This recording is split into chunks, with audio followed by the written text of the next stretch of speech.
All right, hey guys, 1280 once again.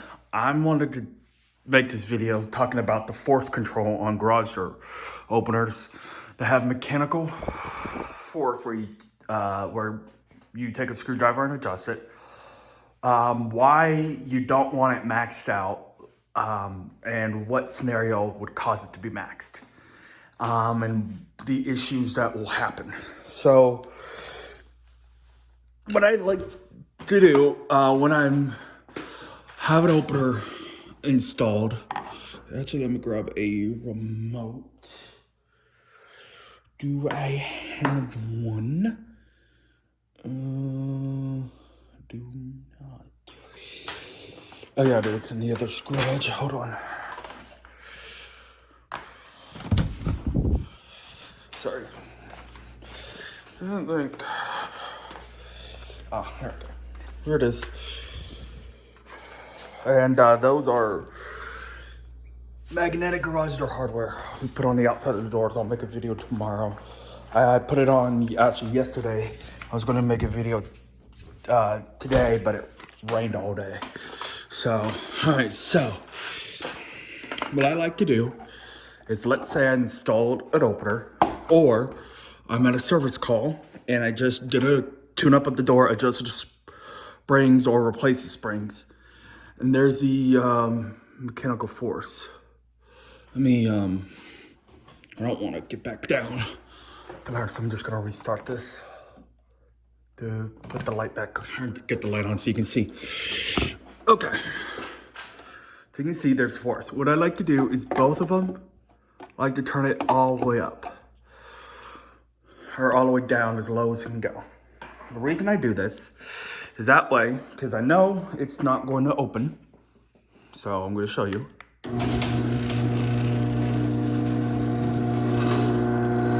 Okay, in this case it opens. It wasn't supposed to do that. All right, well. Okay, let's see if it'll go down. Okay, in this case, no.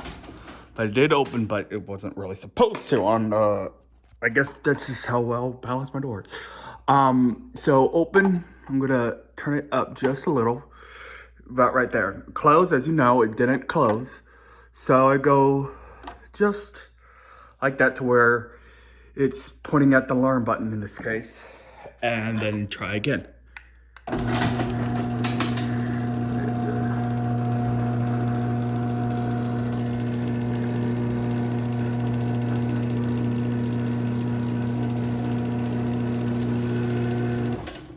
Okay, in this case it closed. But what I do is I come back, I give it a little bit of an increase, about like that. The reason I do that is just just so it can accommodate for the different changes in weather. Because when it's cold, all your hardware is more stiff, so it'll cause the door to be a little bit more stiff. It just prevents coming in back here in wintertime and having to have a service call, have the customer pay just to come out and adjust the force, because it was sensitive enough, or it wasn't too sensitive to, it was able to open and close the door, but winter came, the hardware's more stiff, now it's too sensitive and it needs to add more muscle. So that's what I do. Now, the reason you don't want to max that out is pretty much the force is the muscle. It's how much muscle the opener needs to move the door up and down. If you max it out, if I were to crank the open and close force all the way as far as it would go at 9, and let's say the spring, one of those springs up there were to snap, this opener will still open it. And that's not good, because A, the rail will bow significantly down because it's a lot of weight. Because these openers aren't designed to lift a door without a spring or with a broken spring. They're designed to lift a balanced door. But not only that, your gear up here, your sprocket assembly, with all that extra weight, it's going to take this and push it this way. And if you keep running it and the other spring snaps and you don't know that the springs are broken, well, now you'll have the full weight of the door, 150, 200, 300, etc. pounds Eventually, it's going to be too much weight, even with the force maxed out, that this can't handle it. But I've seen where the force is maxed, both springs broke, the opener tries, and the Posi-Lock theft protection system that's built into these openers kicks in. The door starts sliding down because it's so much weight. The opener detects that, and it tries to open it again, and the door falls off track. But anyway, if let's say that spring broke, and like a month or so using it, this one's still going. Well, it's not going to last much. This opener's not going to last much longer, and with it maxed out,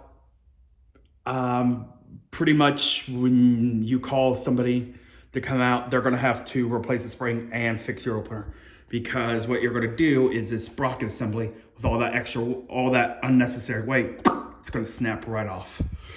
So you'll have to get a new gear kit, or depending how old it is, you may just need to replace it.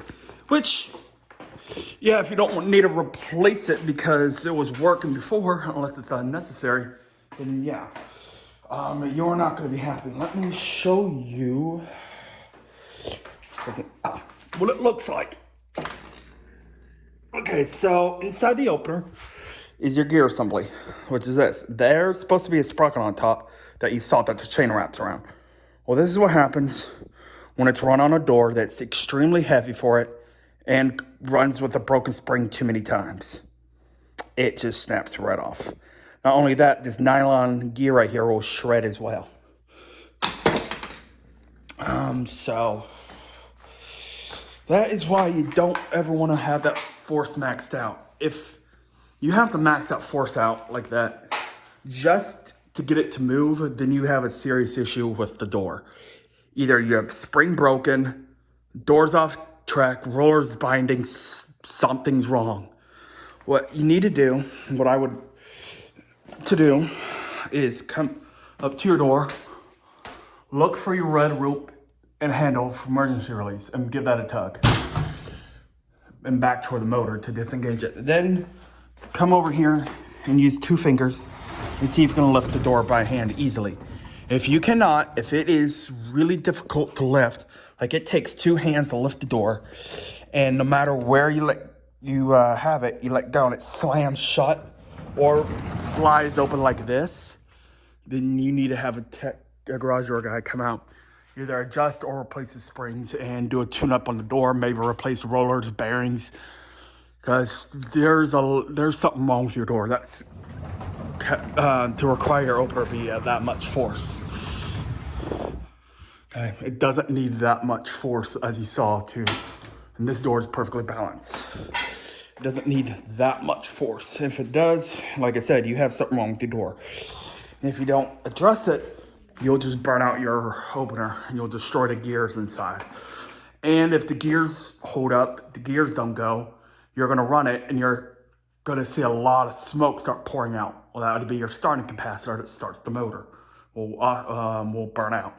Or if you have a screw drive, like that one right there, the trolley will strip out, as well as the coupler that holds the screw together that connects the motor to the rail will also break. So it's not a good idea to have your opener with that much force. And like I said, if you needed that much force just to move this door, you got issues. And you need to have someone come out and inspect your door.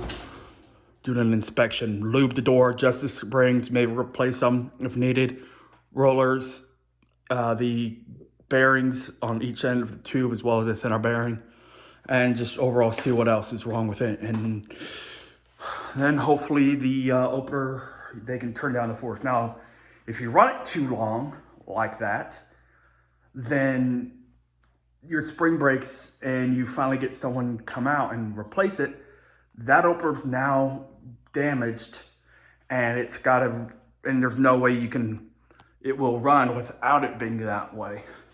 I've had situations where I've gone to jobs where I've done work. I've backed off the force because I noticed it was too high, but it wouldn't run until it was maxed out, even though the door ran perfectly like I just showed on this door. So at that point, I would advise either replacing the circuit board or to buy a new opener, because 9 times out of 10, the price for a new circuit board, you might as well just replace it. So use favor, don't max out the force. If you have to just to get the door up, stop, call somebody, get it serviced before you destroy your opener and the door. Anyway, I hope this has been helpful. Just wanted to explain about the force controls on these openers and the negatives of having it maxed out and what would cause it to be needing to be maxed. Hope you enjoyed. If you haven't, please subscribe, like, comment, share with friends, and I will catch you next time. Take care.